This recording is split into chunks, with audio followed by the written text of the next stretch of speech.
Welcome. I'm Janet Meek, and I'm the Talent Acquisition Specialist and CEO for JSM Associates.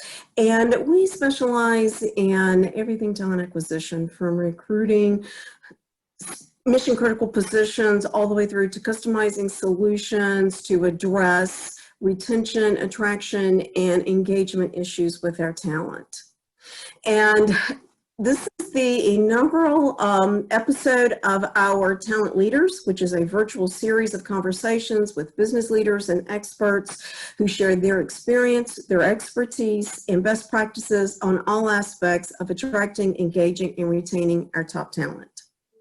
And I can't imagine starting this series with anyone other than my special guest, Sherry Deutschmann, who I've had the privilege of knowing for many years now, and really admired her and enjoyed watching her career and her success. So let me tell you a little bit about Sherry, in case you didn't know, but I know there's a lot of you out there that's going to know who Sherry is and what she's brought to our business community. But Sherry is a serial entrepreneur, author, and passionate advocate for entrepreneurship. In 2019, Sherry founded Brain Trust, a company dedicated to helping women entrepreneurs grow their businesses to 1 million in annual revenue and beyond. And I'm happy to say that I'm a brand new member of Brain Trust. Yeah. Thank you, Sherry. Prior to founding Brain Trust, Sherry was founder and CEO of LetterLogic, a company she grew to 40 million and sold in 2016. LetterLogic was named an Inc. 5000 company, which is one of the fastest growing privately held businesses in the U.S. for 10 consecutive years. And Sherry contributes her success of LetterLogic to its unique culture in which the needs of the employees came before those of the customer or shareholder. That culture led Sherry to be recognized by Ernst & Young as one of their 2009 entrepreneurial winning women, and LetterLogic was featured in the New York Times, Forbes, Business Leaders, Inc., and Fast Company. She was also honored by President Barack Obama as a White House Champion of Change in 2016. Now, her newest accomplishment is her new book called Lunch with Lucy, which she really talks about that culture and how she built it and best practices. And I gotta say, for any manager, business leader out there, and especially business owner and executive, it's a must read because it is a true how-to book on building a culture. And as we had talked in the book, we learned a lot about how she did it and the results. But an area I really want to focus on today is what that culture really means when it comes to attracting, retaining, and engaging that talent. Because I know we talk about, how it affects the financial success, but how it really affects those areas, because that's near and dear. So welcome, Sherry. Thank you. It's a joy to be with you, and especially on a topic like this, employee engagement and how that affects the profitability of the company. I mean, that's really what my book is about. Mm-hmm.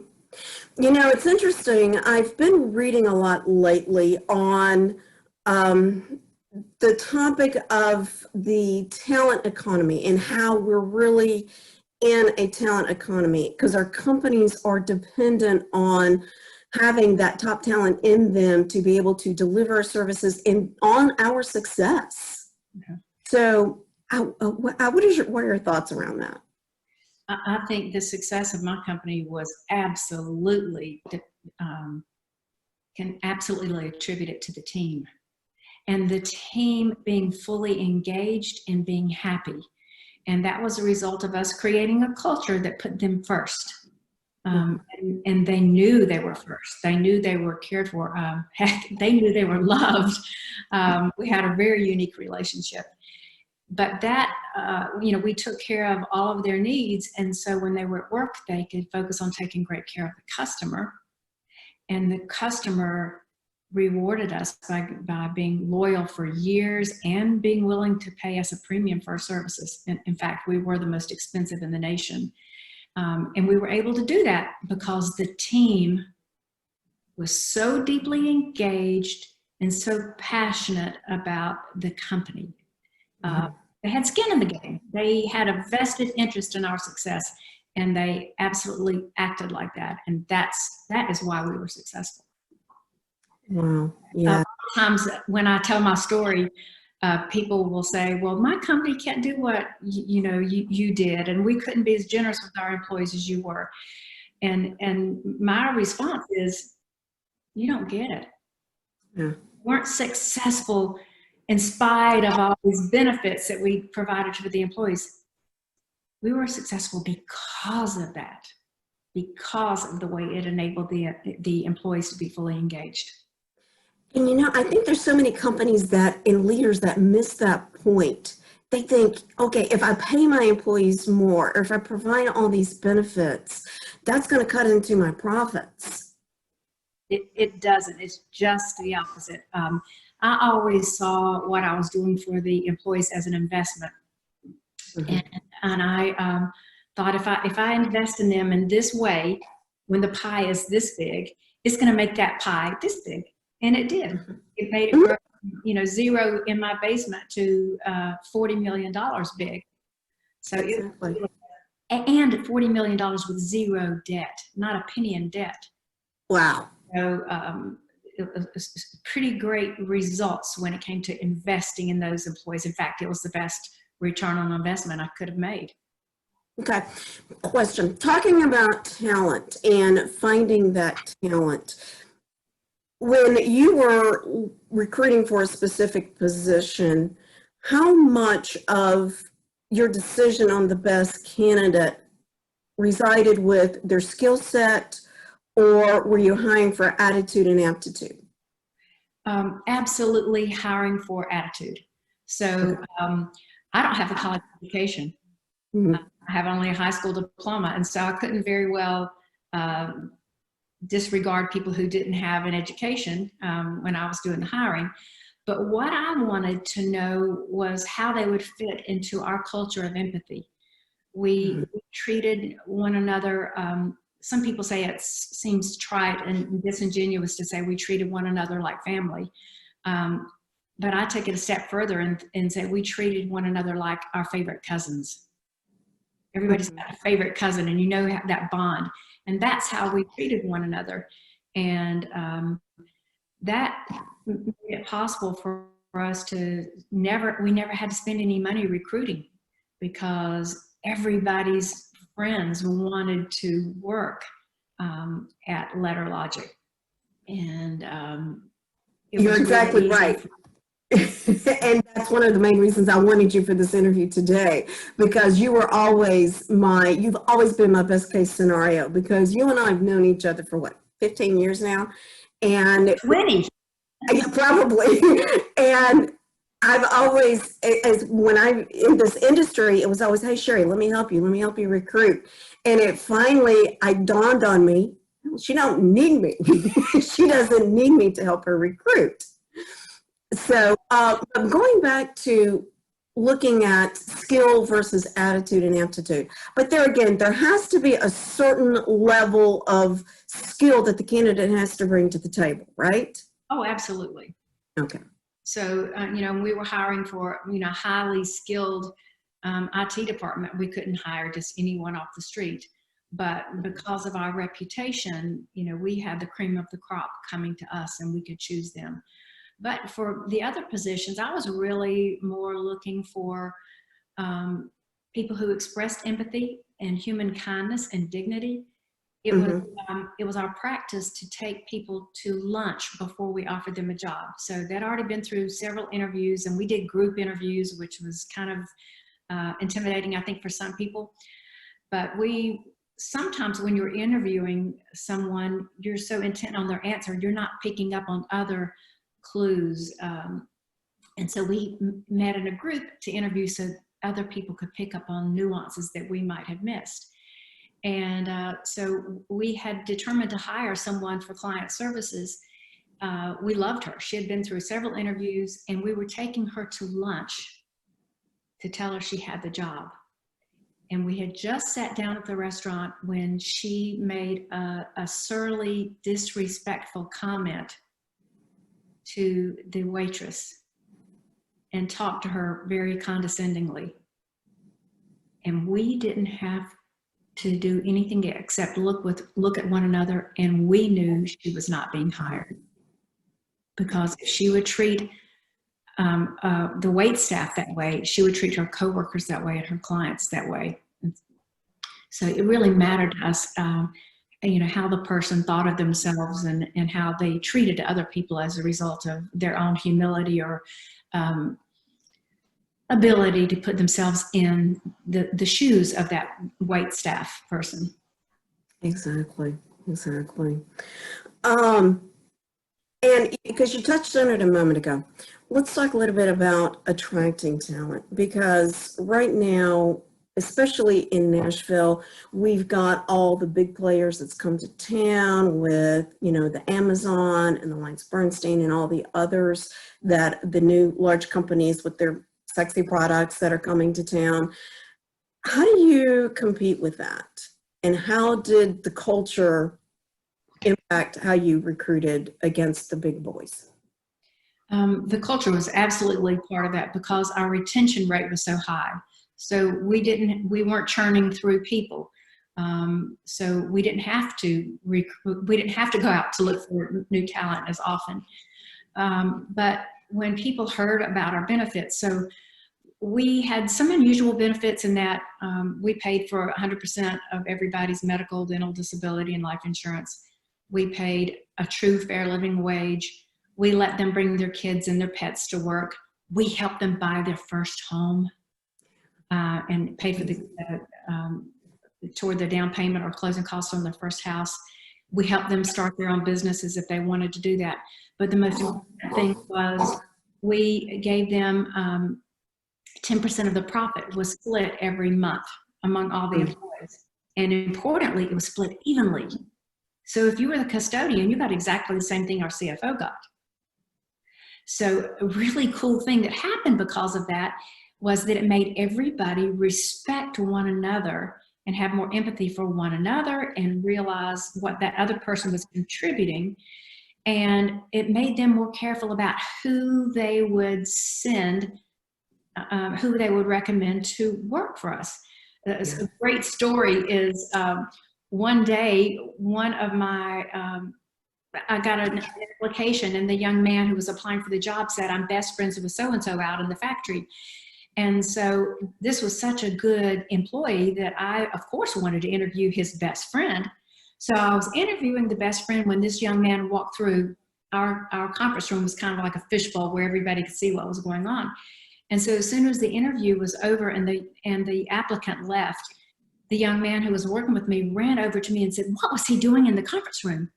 And I said, well, he was applying for a job. And he said, don't hire him.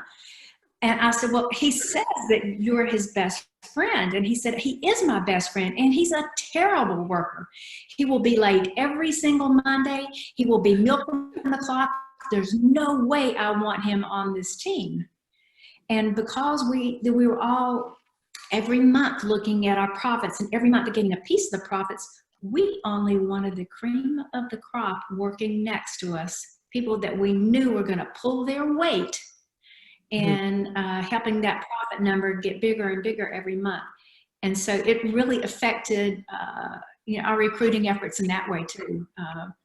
People only send us the very best and brightest that they knew would pull their weight. Okay. And I know you talk about it in the book, and you've just mentioned it here. You actually shared the P&L with the whole company every month? Well, yeah.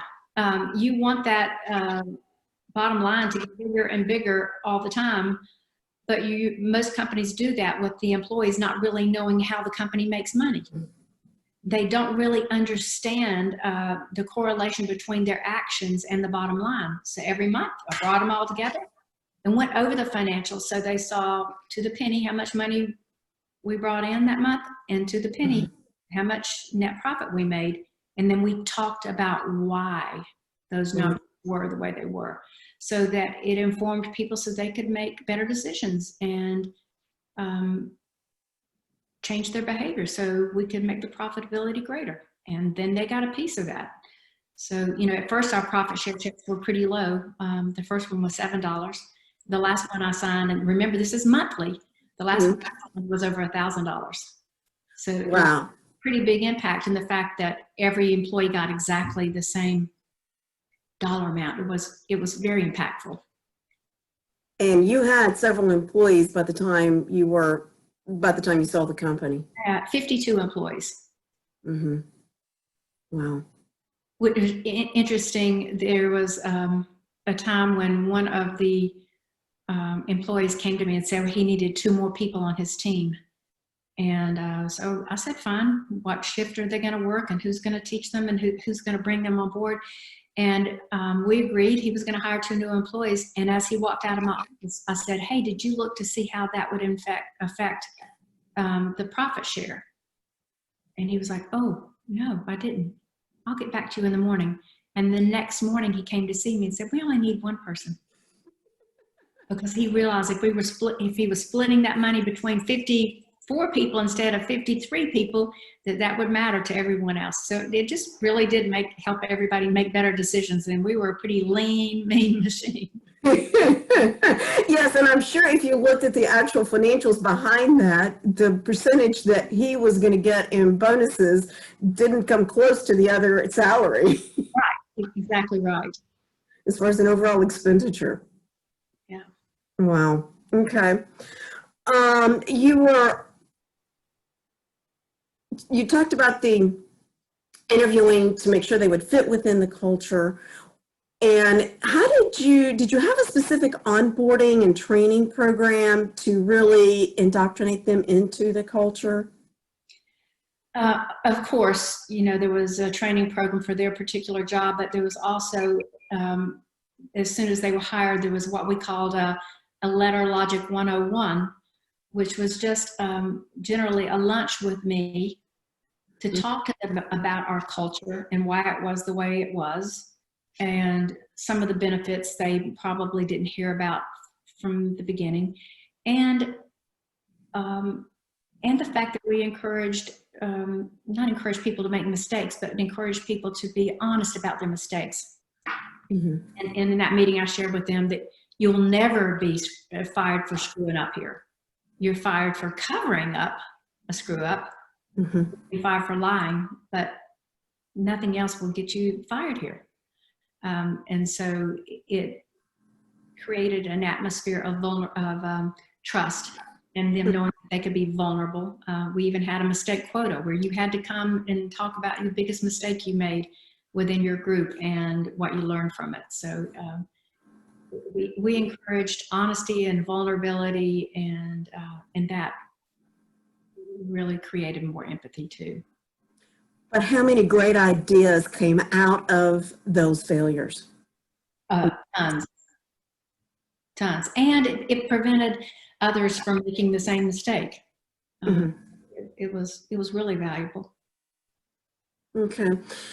You talked a little bit about the fact that you never had to really recruit because of your employer brand. And that's a term that we're hearing more of here lately is employer branding, or you may hear it as talent marketing, and which is really just the, we worry about our company's brand as far as our marketplace, but it's creating that brand for the talent market. And so did you publicize any of your branding to the market, or was it just naturally happen? No, what's interesting was our sales team would call me to say, we're going to present to, and our clients were big healthcare systems, and they would say to me, I need for you to do that thing you do. So I would go with them to these presentations where we would be sitting in front of the decision makers at some of the biggest healthcare systems, well, not some of, all of the biggest healthcare systems in the nation. And at their big boardroom tables, I was the person who had to tell them, you need to understand that we do want your business, but we don't believe the customer comes first. Mm-hmm. I believe that my employees come first. But my employees are so well cared for that when they're at work, they're going to be totally focused on you, and you're going to get the best service you ever got in your life. And it was so funny as I'm telling customers that, first they're like, what did she just say? Did she just say the customer does not come first? And then in a minute, as I told them about our benefits and how that affected the employees, they started nodding and they got it. And our sales team said that 85% of their sales were what they called culture sales. 85% of the clients chose us because of the culture. And I remember a big healthcare system in Northern California writing us a letter to say, you were 10% higher than the next highest bid, and we still chose you because of the culture. It was the branding, which they realized would impact them in a positive way. And it created incredible loyalty among our clients. So that employee engagement in that way was critical to our success. Mm-hmm. Mm-hmm. And you, as far as turnover, and I know your retention was incredibly high, but there again, I've always said turnover is like dessert. A little bit is always a good thing. It's really good, but too much can have a devastating effect on everything. So what was your actual turnover? Did you ever track to see what percentage you were actually, your turnover averaged? We did, and I don't recall those numbers. It was very low, and it was rare for someone to leave of their own volition. Most of our turnover was people that I had to free up their future. Mm-hmm. There was one young woman I was firing one day, and she said, if you fire me, you are not who you say you are. And I said, please explain that. And she said, well, you said that you're a people first organization. And I said, exactly. Mm-hmm. Not person first, people first. And your actions, or actually in this case, your inaction, deeply affected the rest of the people in the organization. So you have to go. And I think anytime you have to fire people constantly, then you're doing a really bad job of recruiting and onboarding people. Yes. So, I think there were phases where I got way too comfortable with it and realized, wow, we are not spending enough time in the interview process. So we learned to really slow that down. And that's when we started interviewing by committee and actually having the interviewee go through several different interviews so that we could make sure of what we were getting. And that was, I think, especially true when it comes to sales, and because if the salesperson is any good at all, they're selling you constantly, right? Exactly. But so you've got to dig a little deeper and see a little more. Mm-hmm. Mm-hmm. What percentage of your new hires were internal referrals? Probably 95 to 100%. I think that in our history, we used recruiting organizations only a few times, and that was for some of the C-level positions. And then toward the end, we even learned to promote from within. I hired a young woman at, I think she was 32, for a client services position, and 4 years later, she was president of the company. So promoting her from client services all the way to president. So we looked to develop the talent that we had, and teach them leadership skills and let them fly. Absolutely.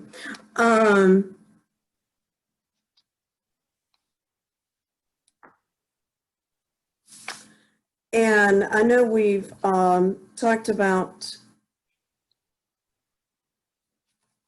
I think we've almost talked about all of my topics.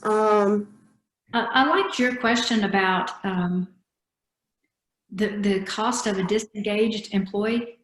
Yes. But, this is something that's near and dear to my heart because once upon a time I was an employee and Mhm. I was a deeply engaged employee. I mean, in my mind, I was an ideal employee. I was absolutely dedicated to my company but I became disengaged because I didn't matter to them. And they let me know I didn't matter in a dozen ways. And so I went from being disengaged to disgruntled and then actively disengaged, which means I was stirring up stuff, trying to get other people to be just as unhappy as I was before I left them. And I became a fierce competitor. So that's one of the costs of disengagement. If you've got employees that aren't deeply engaged, and they're good ones, they're going to take what they know, and they might just turn out to be your fiercest competitor. I outgrew my former company by more than 100%, and it was simply because I became disengaged. I think Forbes and Harvard did studies just last year on the cost of employee disengagement, and it was outrageous. I think it was Harvard that said it was somewhere between 450 billion and 550 billion dollars a year in cost to U.S. businesses for lack of engagement. And then, yeah, that was Harvard. And Forbes said it was 600 billion. Wow. $6 billion. And it's because the people are just clocking in and clocking out, doing the bare minimum to get by. They're just collecting a paycheck. And that's why a culture that drives engagement through, having the employee have some skin in the game, or most importantly, just letting an employee know that they are valued and listening to them makes all the difference in the world when it comes to engagement. Exactly. And I know, talking with other clients of mine and different people in business world, one thing right now, and especially with the candidates that I talk to, they're all looking for growth. I want a position that I can grow with. Talk a little bit about how you handled that. What did you do to help build their growth trajectory? Well, the first step in that was just learning in what ways they wanted to grow. So I had a formal way to listen to employees, and I called it Lunch with Lucy, which is the name of my book. But on Wednesdays, I wasn't Sherry, the CEO. I was just Lucy, a coworker, and any of the employees could have lunch with me. And they chose the restaurant. They chose who else might be with us at the table. So sometimes they brought a spouse, and sometimes they brought in an entire department. But those lunches were about me listening to them and learning where they wanted to go in their lives and what unique challenges they were facing. And then to be able to create a clear path for them to do that. On one of those occasions, one of the young men who works in the factory said, I don't want to be in the factory. I want to be in a client services job. And I was like, great, when do you want to do that? Well, I want to be promoted right now. And I said, well, how about you work with the client services department for a week? You just sit with them and you hear the kind of problems they deal with. And if at the end of the week you still think you want to do that, then we're going to put you on that path. He lasted 2 days. He thought that their job was glamorous and that all they did was, take a few easy phone calls from customers. And he realized, wow, this is really in depth, and there's tons of knowledge you've got to have, and you've got to have diplomacy and kindness, and you've got to be able to have people yell at you about something that's really their fault and grace. But giving him the opportunity to see that he wasn't cut out for that. But otherwise, just hearing about their dreams and finding ways to make their dreams come true.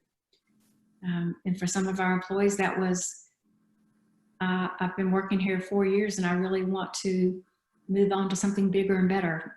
How what skills can you help me learn so that I can go get a job that's not in a printing factory? Mm-hmm. And then we help them do that. So, and it's important. That's really important, because people that leave your company, they can be advocates for your company, and they can be external salespeople for your company, enhancing your reputation and your brand, or they can absolutely kill it. Exactly. I think who was it? Zappos was the first ones that really started offering people, you know, a few $1,000s if you want to leave, Exactly. pay you if you want to leave. Exactly. And there's a lot behind that. Well, you know, Tony Hsieh's idea when he started that was, you know, I think he did it like 6 weeks in. And if you're not thinking this is a great place to work, here, I'll give you $3,500 and you can know, and help him separate the wheat from the chaff. And seeing people that were like, no, I'm learning here. I want to grow here. And yeah, that money's attractive, but I'd much rather be a long-term player. I think it was a brilliant move on his part. Exactly. I do too. I do too. Question. And I've noticed this with several other companies that are still young, growing companies, to where the CEO starts the company and they've got a great culture, but as they're growing and they're having to hire that next level of management, and then they're managing the next level, where the CEO is getting separated from the lowest entry level folks, that sometimes that culture gets diluted, as it's hard to keep that culture and those same philosophies going through that middle management. How did you address that? What did you do? Boy, it was very deliberate, very intentional, and sometimes very intense. And there were times when I made poor decisions as far as people that I was adding to that leadership team. I hired someone in a senior financial position who, when I was interviewing him, talked about how much he loved the culture and the profit share specifically. He loved the profit share idea. And he'd been with me just a couple of months when he pulled me aside and said, Sherry, I like your naivete and your generosity with the employees, but I don't think you understand how profit share is supposed to work. And so I said, well, please explain it to me. And so what he explained to me was the typical corporate profit share, which is where it's done annually, and it's based on a percentage of your salary. So the higher your salary, the bigger chunk of the profit you would get.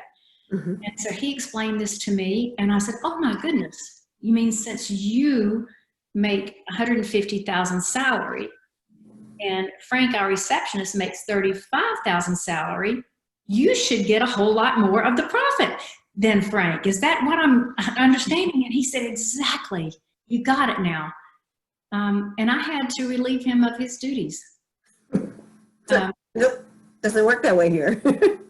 Because he had pretended to buy into the culture, but didn't. He thought he was more important. And in our organization, everybody was just as important as everyone else. And then another, a leader that I hired who didn't like a policy I had. I had a guaranteed 40-hour work week for the people on the factory floor. And most of the time that worked out fine, but sometimes it didn't work in our favor. And so he wanted to change that policy. And so I let him. And immediately that department, it was not immediate, maybe 6 months into it, that department called me and said, can Lucy have lunch with us? So there were 8 of us who went to lunch, and over lunch, they talked to me about how that policy negatively impacted their families and them, and how it was long-term injurious to the company. It was a 2-hour lunch where I mostly just listened. And I came back and undid that policy change that he had made. And once he heard the reasoning, he was good for it too. But it becomes really crucial that the people you hire at the top really are champions of the culture, whatever the culture is. They've got to believe it. They've got to understand that it is the air that you breathe in that company, and that it can be a palpable in a good way or palpable in a bad way. And it's their job to protect it and improve it.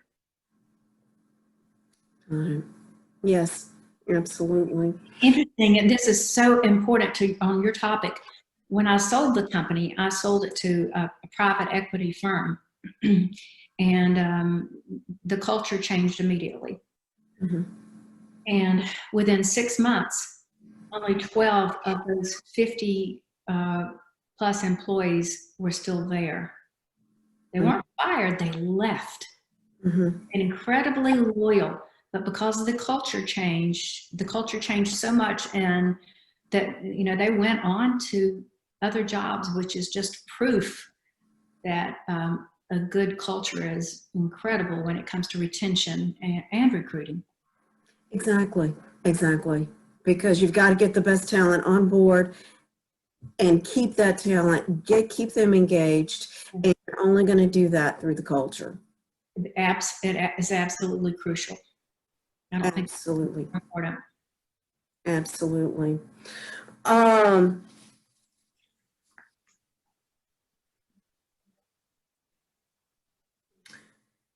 One final closing question for you. What do you wish you'd known then that you now know about recruiting talent? I wish I'd known then that my philosophy about putting the employees' needs first, I wish I'd known then how good it was, and how critical it was to our success. I think the company was 5 or 6 years old, and it was our culture, but I hadn't talked about that. And I was taking a speaking course when the instructor said, "You're talking about the wrong things. You think the success, that what you should talk about is how your company succeeded even though you didn't have a college education. And what you should be talking about is the culture of your company, because it's magical." And I thought, well, it's just who we are. And she was like, "Talk about that and see the traction that you'll get in your company growth." And boy, was she right. I remember the first speaking gig I did after that. I was in New Orleans speaking to a big group, and afterwards people waited in line over an hour to meet me and talk with me about company culture. And it became a true calling card for us when it came to sales too. So I wish that I'd known then how brilliant the idea was. It was maybe one of 3 good ideas I've had my whole life, and how that could actually be the propellant for our company, because it was. Okay, I thought of another question that I wanted to ask you. Talking about going back to the employer brand, because employer brand, how did you, other than your speaking, how did you get the message about your culture out there? Oh man, we didn't have to do it. Our customers did it. Our customers, we would go to trade shows, and we never had any real marketing efforts. We didn't have brochures, and we didn't do mailers or anything like that, even though we were in the mailing business. But we would go to these trade shows, and for the healthcare industry, and our clients would drag people over to our booth and say, "These people, these are the best. This is the best in the industry. You've got to talk to them." And we just signed up new clients at these events. I mean, of course, we didn't whip out a contract right then, but we got incredible leads that we were able to follow up and close. So it did it. And as far as candidates and recruiting candidates, how you're promoting your culture to candidates, how did you do that other than just through your employees? Well, we were written about in the New York Times, and then we had several people that came to us and that wrote to us and said, "Oh my gosh, I want to work for a company like that." And I had a man in Nashville who called, and he actually just knocked on the door, came in to see me and said, "I want to work here." And at the time we couldn't afford him. And he said, "I'll work here free." I work here free to experience what it's like to work in a place where I would be valued. And I said, well, how can I say I value you and let you work for free? But as soon as I can afford to pay you what you deserve, I'll call you. And it was 3 months later, I hired him, and he was with me till I left, and we're like this still. And I write about him in my book. His name is Patrick, and he was one of the most valuable coworkers I ever had in my life. And he just read an article about our culture and knocked on our door. Wow. Well, I have to say that I mentioned earlier, I used to wonder why you never, we'd talk about, yeah, I want to, if I ever need anybody, I'll call you, you can help me recruit. And I finally realized, but I also, during that time, wrote to you twice about 2 people that came to me asking me, hey, do you know Sherry? Can you put a word in for me? I want to go to work there.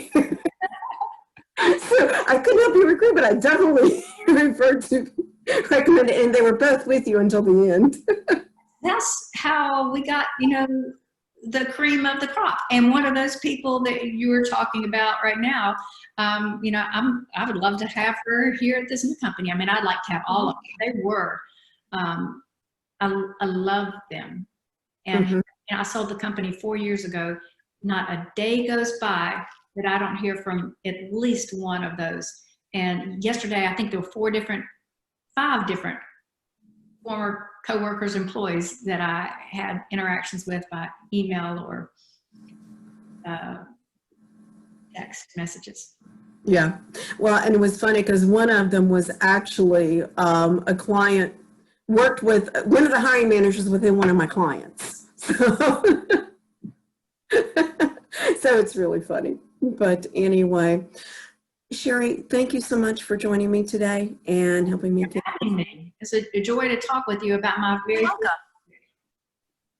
And it's funny because Siri just thought I was talking to her. Sherry. So anyway, technology. But thank you so much. And again, the book is Lunch with Lucy. I highly recommend it if you haven't read it yet. It's a wonderful book. And good luck with Brain Trust. I'm so happy to, like I said, be a part of that and be a new member. And that's going to be awesome for me growing my business. So thank you, Sherry.